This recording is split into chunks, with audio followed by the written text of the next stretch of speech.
So for a lot of guitar players, myself included, the entry point for playing fingerstyle or for finger picking is to learn alternating thumb patterns, right? Those accompaniment patterns, which are the basis of tons of folk music and tons of like classic rock songs that are based on that folk sound.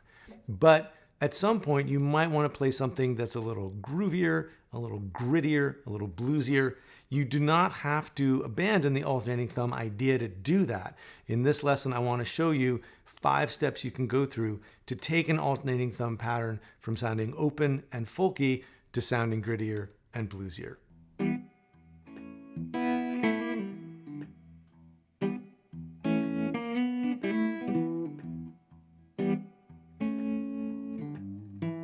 Okay, so the first step is to widen the scope of the alternating bass itself. So if you're playing an A minor chord, typically with a pattern, the thumb would just alternate between the 5th string and the 4th string. So beat 1, beat 2, beat 3, beat 4, just going between the 5th string, 4th string, 5th string, 4th string. But we can open this up by going to the 6th string on beat 3, so that we have 1, 2, 3, 4, 5th string, 4th string, 6th string, 4th string. So what we're doing is, in terms of what the bass is doing on this A minor chord, instead of playing root, 5th, root, 5th, we're playing root, 5th, 5th, 5th. So you get this wider pattern where now you have a 4-note pattern instead of a 2-note pattern. And that's important because if you just have a 2-note pattern, by the time you've done the first measure, you already have repeated yourself. And if you keep doing that, it gets to sound more and more repetitive. Whereas if you have this wider pattern that takes a whole measure, now you're not repeating yourself until you play the second measure.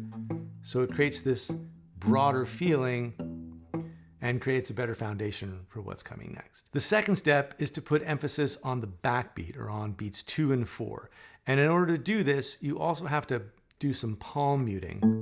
So instead of playing the notes wide open with your hand hovering above the strings, which tends to sound more arpeggiated, you want to get this fleshy part of your thumb, or I guess it's right below, it's between your thumb and your wrist, this part right here.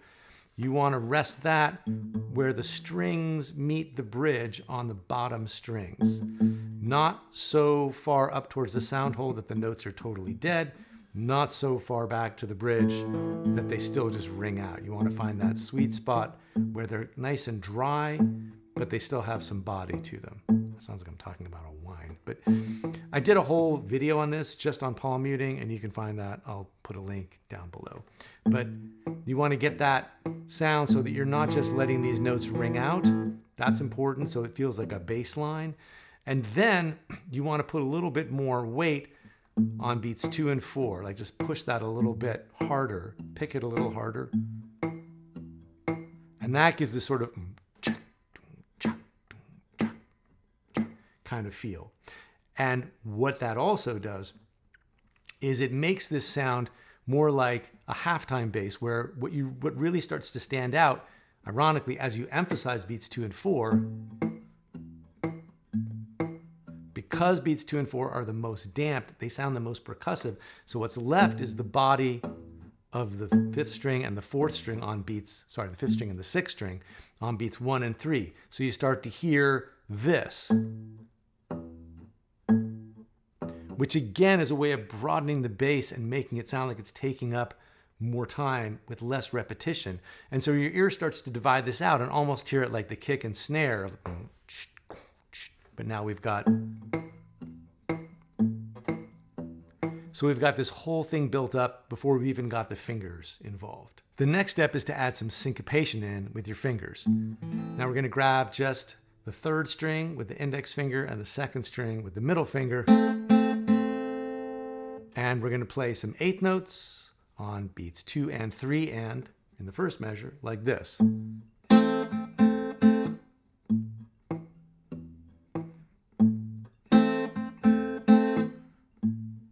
so you can reckon that as being like 1, 2, and 3, and 4, and.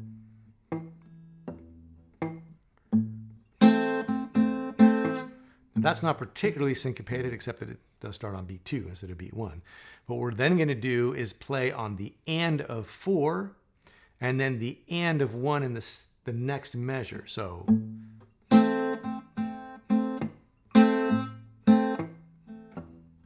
So 1, 2, and 3, and 4, and 1, and 2, and 3, and 4, and...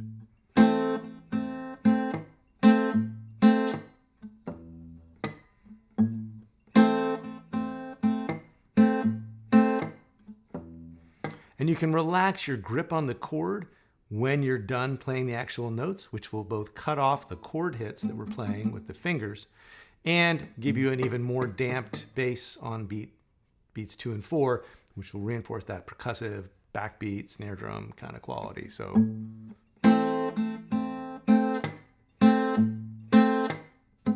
you're playing and the fingers are down with the fretting hand, holding them down so they ring out. And then as soon as you play the and of 4, you're going to relax your grip and then come in again, putting the fingers back down or pressing the fingers back down on the and of 1. And then there comes the thumb, and then you can relax your grip for beats 3 and 4 of the second measure. So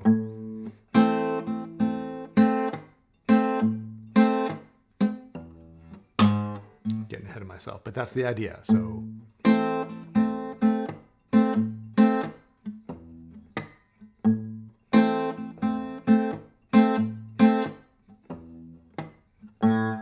that's step 3. Step 4 is to change up the chord or chords that you're playing just a little bit.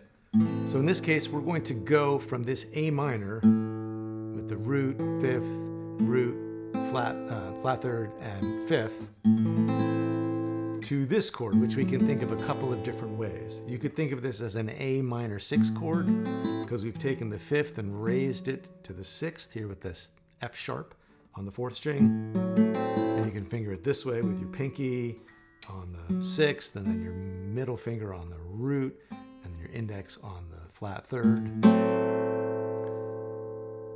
Or you can think of it as a D7 chord with an A in the bass, right? Because here's the 5th, and then the 3rd of D, and then the 5th and the flat 7. I mean, you can see this looks like part of this D7 shape, right? Except we've taken the F sharp, the 3rd, and put it down here on the 4th fret of the 3rd string. And if you played the open note on top, you'd have a 9th, so that's kind of cool. So you can think of it as going between 1 and 4, or you can just think of it as going between 1 and 1 minor and 1 minor 6. It doesn't matter, it's the same thing either way. But what we can do now is just do the exact same thing we did in step 3, only every other measure we're going to change to this chord shape. So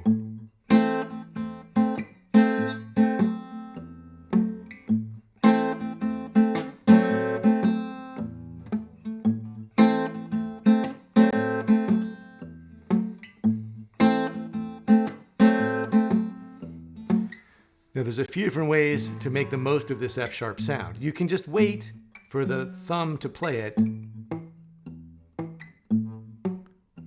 second measure every other time. Or you can brush up a little bit with the index finger. You can pick a little harder as you're doing the chords. And if you pull up a little bit towards the 4th string, you can catch a little bit of that new note. Right, you're kind of getting the 3rd and the 4th string with the index finger upstroke. Alternatively, you can also get that first downbeat of the, or actually it's the and of 4 in the first measure, bring this whole fingering apparatus over 1, index finger on the 4th string, middle on the 3rd string, ring on the 2nd string, and get that hit on the and of 4 with index, middle, and ring. So have to change chords on the and of 4, grab it with index, middle, and ring, and and then bring index, and middle back to the third and the second string. So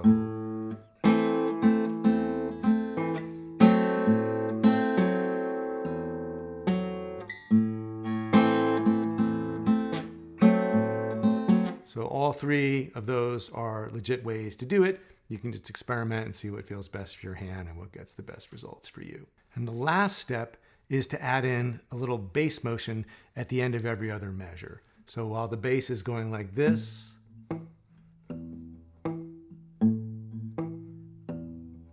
that would be 2 full measures with just keeping the bass alternating between 5, 4, 6, 4, 5, 4, 6, 4, as far as the strings go, right? 5th string, 4th string, 6th string, 4th string.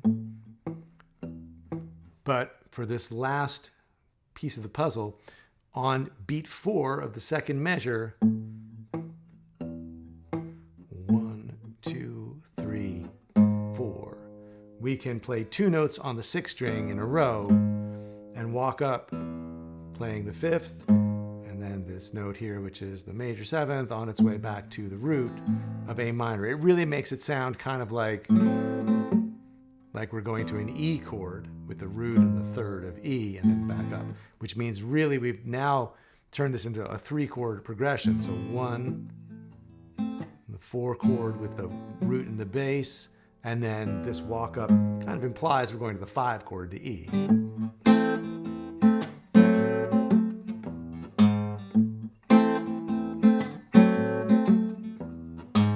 And you're letting go of everything over here with the chord.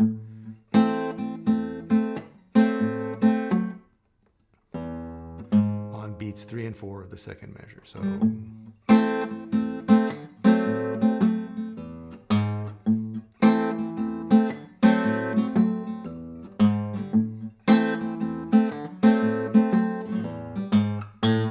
those are 5 steps you can take to quickly turn a folky sounding alternating thumb groove into a much grittier, bluesier sounding groove while still retaining the swing and the motion of the alternating thumb. This would be great for playing a tune like St. James Infirmary in A minor, or even something like Wayfaring Stranger, both of which I cover in great detail inside my membership, the Fingerstyle 5.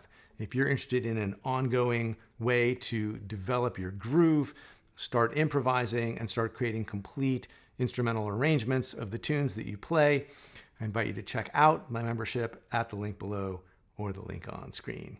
If you've got a question or a comment about today's lesson, I would love to hear from you.